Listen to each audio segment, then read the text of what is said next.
নমস্কার বন্ধুরা, আরও একটি ভিডিওতে তোমাদের সকলকে স্বাগত জানিয়ে শুরু করছি আজকের রেসিপি। আজকে আমি তৈরি করে নেব আলু দিয়ে ডিমের ডালনা। তো দেখতে থাকো। আমি এখানে আলু কেটে ধুয়ে পরিষ্কার করে নিয়েছি, ডিমগুলো সিদ্ধ করে খোসা ছাড়িয়ে নিয়েছি।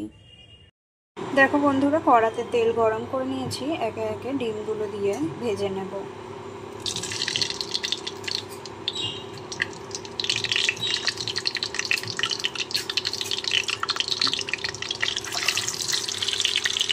ডিমগুলো ভাজার সময় অল্প পরিমাণে নুন আর হলুদ দিয়ে দিচ্ছি।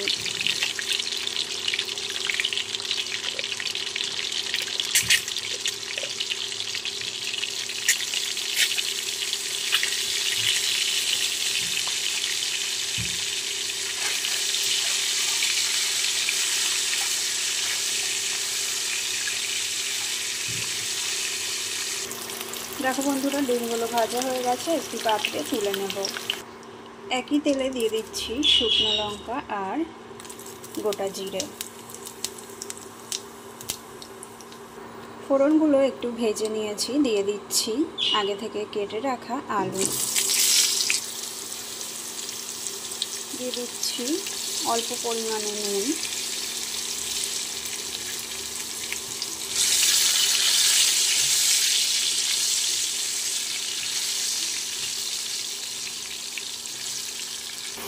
দেখো বন্ধুরা, আলুগুলো ভাজা হয়ে এসেছে। এবার আমি মাঝখানটা একটু ফাঁকা করে নিচ্ছি। দিয়ে দিচ্ছি 8 থেকে 10টা রসুন থেতো। এটা চাইলে তোমরা বেটেও নিতে পারো।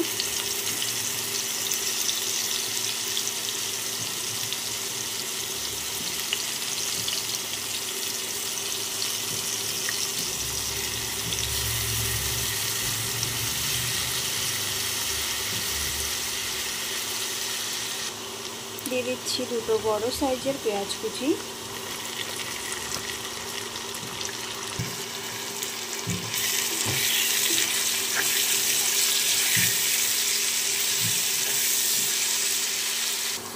দিয়ে দিচ্ছি 1 চামচ আদা বাটা।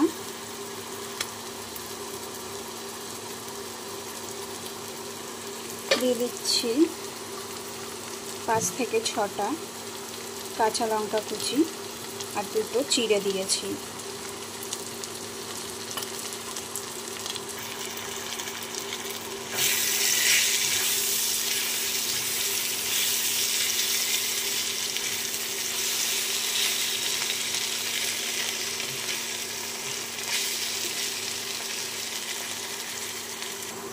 দিয়ে দিচ্ছি কিছু গুঁড়ো মশলা। এখানে আমি মশলাগুলোকে জলের মধ্যে মিক্সড করে নিয়েছি। 1 চামচ ধনের গুঁড়ো, 1 চামচ জিরে গুঁড়ো, 2 চামচ কাশ্মীরি লঙ্কার গুঁড়ো, 1 চামচ মিট মশলা।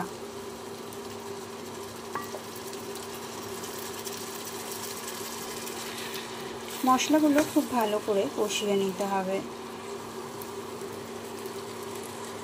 এছাড়া দিয়ে দিচ্ছি পরিমাণ মতো নুন,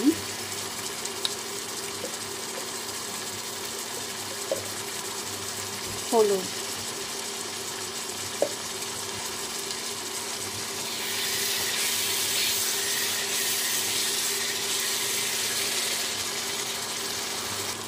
দেখো বন্ধুরা, মশলা কষানো হয়ে গেছে। এবারে আমি ডিমগুলোকে দিয়ে দেবো।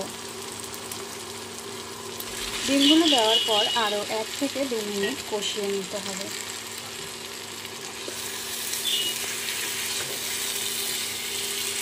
কষানো হয়ে গেছে। এবারে আমি ঈষৎ উষ্ণ গরম জল দিয়ে দিচ্ছি।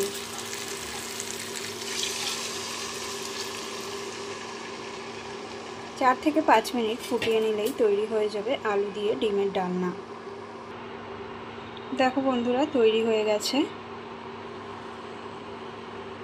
আমার এই ছোট্ট ভিডিওটি তোমাদের যদি ভালো লেগে থাকে তবে একটি লাইক, কমেন্ট, শেয়ার এবং সাবস্ক্রাইব করার অনুরোধ রইল।